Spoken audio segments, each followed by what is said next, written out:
and thus delayed in reaching me, and which continued more than 300 pounds. My need now is great and urgent, but God is greater and more near.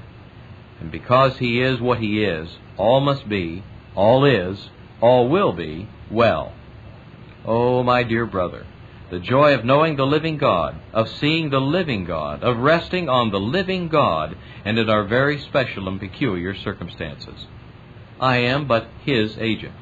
He will have to look after His own honor, provide for His own servants, and supply all our need according to His own riches. You helping by your prayers and work of faith and labor of love. In a note to his wife that spring, Hudson included a sobering report. The balance in hand yesterday was 87 cents. But to that he added, "The Lord reigns. Herein is our joy and rest." And to Mr. Baller he added, when the balance was still lower, "We have this and all the promises of God." 25 cents, Baller recalled later, plus all the promises of God? Why, one felt as rich as Croesus. Hudson challenged everyone to trust in God's provision, and he wrote numerous letters with the same warning that he gave to a council member in the following letter. "I am truly sorry that you should be distressed at not having funds to send me. May I not say, be careful for nothing. We should use all care to economize what God does send us. But when that is done, bear no care about real or apparent lack. After living on God's faithfulness for many years, I can testify that times of want have ever been times of special blessing, or have led to them. I do beg that never any appeal for funds be put forward, save to God only in prayer. When our work becomes a begging work, it will die. God is faithful, must be so. The Lord is my shepherd, I shall not want." He didn't want anyone connected with the mission to be tempted to help by making financial appeals in meetings or to individuals. So he had chosen the theme of the Shenyang Conference that spring from a hymn, "In some way or another, the Lord will provide." It was with this same theme in mind that Hudson wrote a letter of support and encouragement to Emily Blatchley, to let her know that he would be heading back to England as soon as possible. In the letter he said, "I am sure that if we but wait, the Lord will provide. We go shortly, that is, Mr. Judd and myself, to see if we can procure headquarters at Wujiang, from which to open up western China as the Lord may enable us. We are urged on to make this effort now, though so weak-handed, both by the need of the unreached provinces and by our having funds in hand for work in them, while we have none for general purposes. I cannot conceive how we shall be helped through next month, though I fully expect that we shall be. The Lord cannot and will not fail us." Things didn't look much better financially by the time Hudson had returned from Watchung, after getting his friend Mr. Judd established in a new station there. So the tailors set out once again to England, to see about their friend Emily Blatchley, and to do what they could for the mission work at home. But this homecoming turned out to be a sad one. Emily Blatchley, faithful friend to the end, had died while they were en route. The tailors found the house at Pireland Road empty, the children scattered among various friends and relatives, the homework of the mission at a standstill, even the weekly prayer meetings discontinued. Mission business seemed in as much disarray at home as it had been in China the last time that they arrived there. To Hudson it must have seemed a new all-time low point in the life of his mission. And yet, things were about to sink even lower.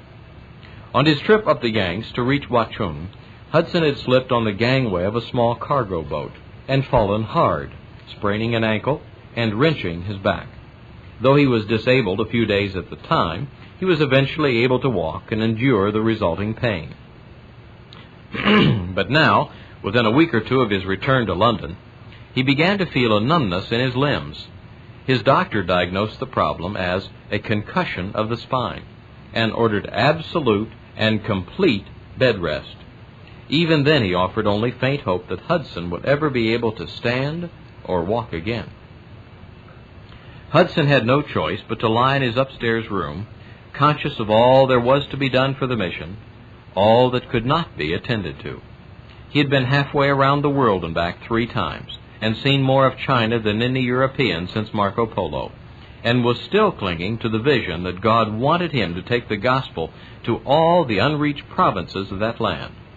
Yet here he lay, his personal realm suddenly limited to a narrow 4-poster bed. But on the wall at the foot of his bed, where he could see it always between the posts, hung Hudson's big map of China.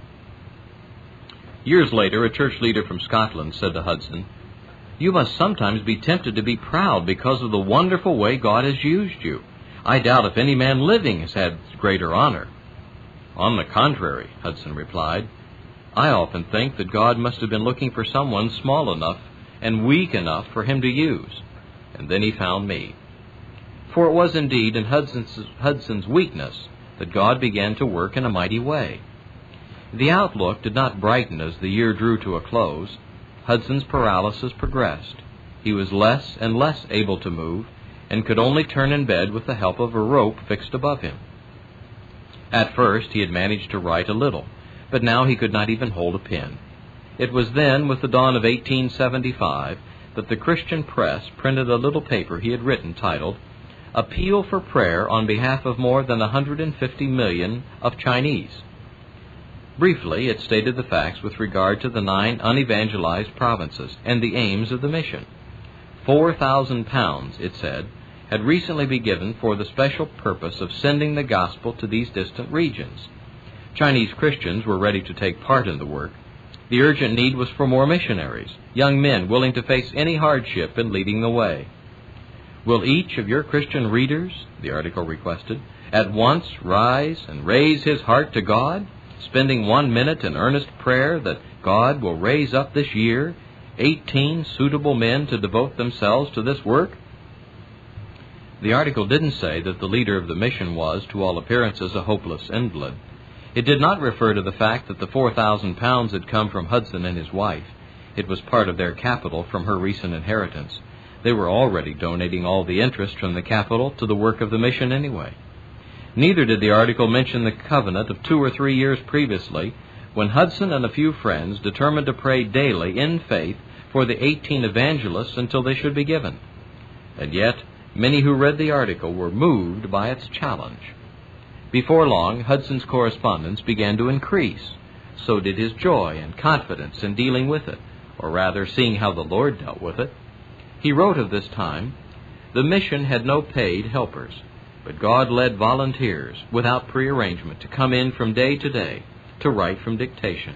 If one who called in the morning could not stay long enough to answer all letters, another was sure to come, and perhaps 1 or 2 might look in the afternoon.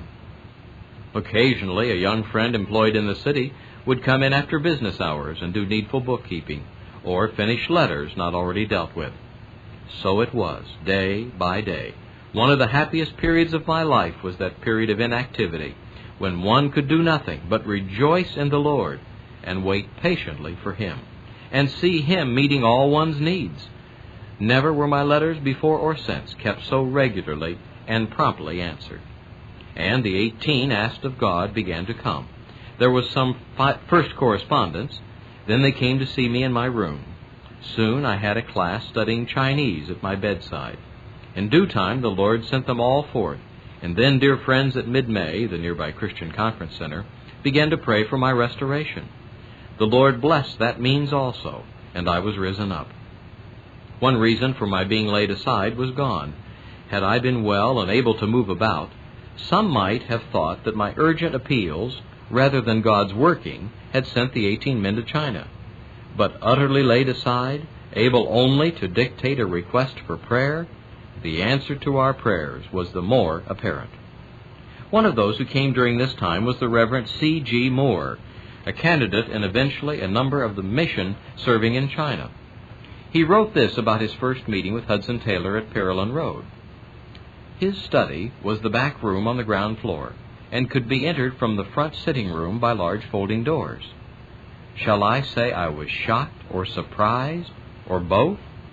At any rate, I had an absolutely novel experience. The room was largely occupied with packing cases and some rough shelves set along one of the walls.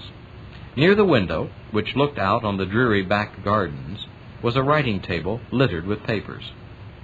In front of the fireplace, where a fender is usually found for a low, narrow iron bedstead, neatly covered with a rug, Mr. Taylor's chief resting place by night and by day.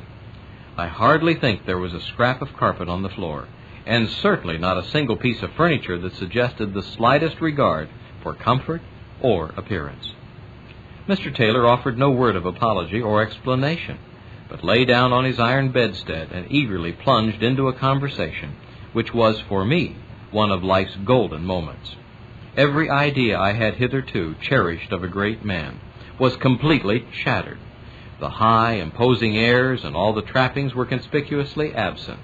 But Christ's ideal of greatness was then and there so securely set in my heart that it has remained through all the years up to this moment. I strongly suspect that by his unconscious influence, Mr. Hudson Taylor did more than any other man of his day to compel Christian people to revise their ideas of greatness. I mention these details because they throw light upon some of the important principles upon which Mr. Taylor based his life and service. He profoundly realized that if the millions of China were to be evangelized, they would have to be a vast increase in self-denial and self-sacrifice upon the part of Christians at home.